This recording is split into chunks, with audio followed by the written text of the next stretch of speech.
हर महीने तनख्वाह आती तो है, पर देखते ही देखते ना जाने कहाँ गायब हो जाती है ना? तो आज के इस तज्जिए में हम एक ऐसी मुकम्मल हिकमत अमली पर बात करने वाले हैं जो वाज़े करती है कि अपनी आमदनी को एक ऐसी ताकतवर दौलत में कैसे बदला जाए जो बस बढ़ती ही चली जाए। मालियाती आज़ादी कोई राज नहीं है, ये सिर्फ एक सोचे समझे और ज़बरदस्त निज़ाम का नतीजा होती है। लेकिन आगे बढ़ने से पहले एक छोटी सी वजाहत, ये सारी मालूमात सिर्फ और सिर्फ तालीमी मकासद के लिए हैं। इन्हें किसी किस्म का मालियाती मशवरा ना समझा जाए, बल्कि मालियाती शऊर बेदार करने के लिए एक रहनुमा के तौर पर लिया जाए। तो चलिए सीधा मुद्दे पर आते हैं। एक आम गलतफहमी ये है कि बड़ी तनख्वाही असल दौलत है, लेकिन यहाँ माइंड मैप बिल्कुल चेंज हो जाता है। तनख्वाह असल में दौलत नहीं है, ये सिर्फ कच्चा माल है, यानी रॉ मटेरियल। जैसे ईंट, बजरी और पत्थर से खुद बखुद महल नहीं बन जाता, उसके लिए डिसिप्लिन और आर्किटेक्चर चाहिए। बिल्कुल वैसे ही आमदनी को दौलत में ढालने के लिए एक प्रॉपर सिस्टम की जरूरत होती है। और वो निज़ाम आखिर दिखता कैसा है? ये एक वाज़ेह खाका है जो 10 कदमों पर मबनी एक मुकम्मल रोड मैप फराहम करता है। इसमें कच्चे माल को असल दौलत में बदलने के तमाम अहम मराहले मौजूद हैं। सबसे अच्छी बात यह है कि इस निज़ाम को हर रोज़ नहीं बनाना, बस एक बार दुरुस्त तरीके से सेट करना है और फिर सारी जिंदगी यही निज़ाम ऑटो पायलट पर दोहराते रहना है। अब इस दौलत के फॉर्मूला में जो बात सबसे ज्यादा दिलचस्प है वो ये कि अमीर होने का इन्हिसार सिर्फ आमदनी पर नहीं है, ये एक मैथमेटिकल हिसाब है। दौलत बुनियादी तौर पर 4 चीजों से बनती है: आमदनी, ज़र्ब बचत का तनासुब, ज़र्ब मुनाफा और सबसे अहम ज़र्ब वक्त। मिसाल के तौर पर अगर बचत 0 है तो आमदनी चाहे करोड़ों में क्यों ना हो, नतीजा 0 ही होगा। मतलब सिर्फ मोटी तनख्वाह काफी नहीं, इन चारों वेरिएबल्स को समझना और मास्टर करना जरूरी है। तो इस पूरे सफर को हम इन 5 अहम हिस्सों में तकसीम कर लेते हैं। पहला, दौलत का असल फॉर्मूला। दूसरा, बुनियादी बचत और तहफ़्फ़ुज़। तीसरा, कर्ज का खात्मा और सरमायाकारी। चौथा, आमदनी और तर्ज जिंदगी। और आखिर में 5वां, मुसलसल दौलत का सफर। पहला हिस्सा, दौलत का असल फॉर्मूला। यहां बात आती है आमदनी का मुकम्मल हिसाब रखने की, क्योंकि सच ये है कि जब तक क्लैरिटी नहीं होगी, कंट्रोल भी नहीं आएगा। अब इस सिस्टम का सबसे बुनियादी और अहम असूल यह है कि सबसे पहले खुद को पे करें, यानी खर्च करने से पहले अपनी आमदनी का कम से कम 20% हिस्सा बिल्कुल अलग निकाल लेना चाहिए। इसे किसी इंतहाई ज़रूरी बिल की तरह समझें जो हर हाल में अदा करना ही करना है। और अगर इस अमल को ऑटोमेटेड यानी खुदकार बना दिया जाए तो क्या ही बात है, हर महीने खामोशी से बचत होती रहेगी और यहीं से मालियाती आज़ादी का आगाज होगा। आगे बढ़ते हैं दूसरे मरहले पर, बुनियादी बचत और तहफ़्फ़ुज़।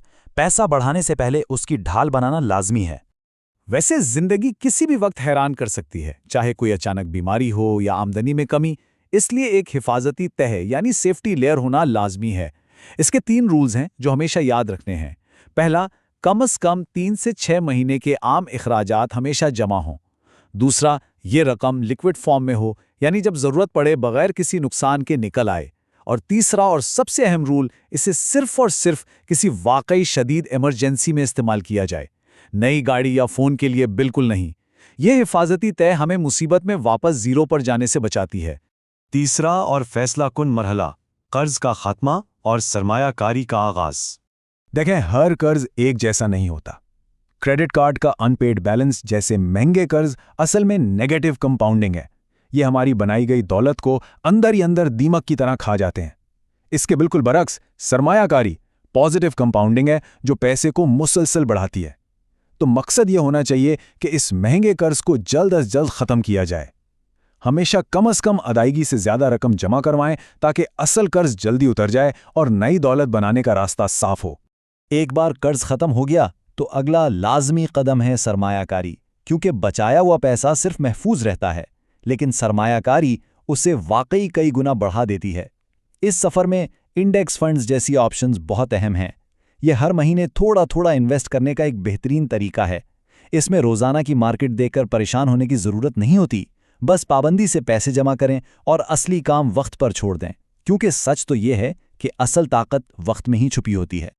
और ये चौथा हिस्सा इस बात को बहुत शानदार तरीके से वाज़े करता है कि असल खेल बैलेंस का है, आमदनी और तर्ज जिंदगी। इस इक्वेशन के दोनों पहलू इंतहाई अहम हैं। एक तरफ तो आमदनी बढ़ाना बहुत ज़रूरी है, ऐसे नए स्किल्स सीखना जिनकी मांग ज़्यादा हो या इजाफी आमदनी का कोई जरिया बनाना। लेकिन اور یہ بہت بڑا لیکن ہے، طرز زندگی یعنی لائف سٹائل کو کنٹرول میں رکھنا بالکل اتنا ہی اہم ہے۔ اکثر ہوتا یہ ہے کہ جب آمدنی بڑھتی ہے تو لاشعوری طور پر خرچ بھی بڑھ جاتا ہے۔ اپنا معیار زندگی فوراً بڑھانے سے بچنا، بچت بڑھانا اور مستقل اخراجات کو کم رکھنا ہی اصل میں اس پوری مالیاتی ترقی کی حفاظت کرتا ہے۔ چلیے اس سسٹم کے آخری حصے کی طرف چلتے ہیں، مسلسل دولت کا سفر۔ یہ وہ مرحلہ ہے جہاں سسٹم کو آٹو پائلٹ پر چلا کر مسلسل دہراتے رہنا ہے۔ اب یہاں کمپاؤنڈ انٹرسٹ کا ایک سنہری اصول کام آتا ہے۔ دولت کو مسلسل بڑھنے کے لیے اپنی ہی طاقت یعنی فیول کی ضرورت ہوتی ہے۔ اس کا بہترین طریقہ ہے ری انویسٹ ایوری تھنگ، یعنی سب کچھ واپس لگانا۔ جو بھی منافع یا ڈویڈنڈز حاصل ہوں انہیں خرچ کرنے کے بجائے واپس سرمایہ کاری کے نظام میں ڈال دینا چاہیے۔ پیسے کو سسٹم کے اندر ہی رہنے دیں۔ اگر جلدی پیسے نکال لیے تو کمپاؤنڈنگ کا یہ زبردست جادو وہیں رک جائے گا۔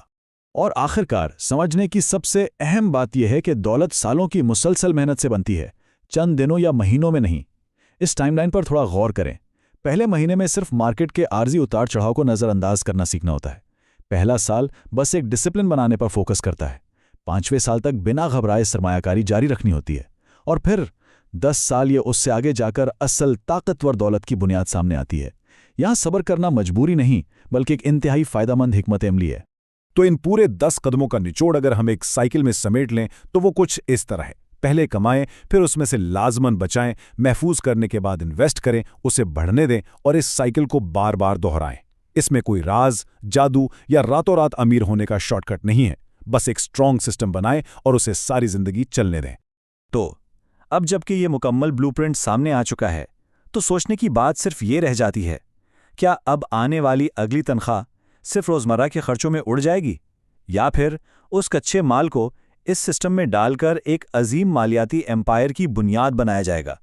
فیصلہ اور عمل دونوں ہی اس سفر کی پہلی سیڑھی ہیں۔ امید ہے اس وضاحت سے یہ ساری بات بالکل شیشے کی طرح صاف ہو گئی ہوگی کہ تنخواہ کو دولت میں بدلنا آخر کیسے ہے۔ اگر یہ تجزیہ مفید لگا ہو تو ان اصولوں کو دوسروں تک پہنچانے کے لیے ضرور شیئر کریں، اور مزید ایسی ہی معلوماتی وضاحتوں کے لیے چینل کو سبسکرائب اور لائک کرنا مت بھولیے گا۔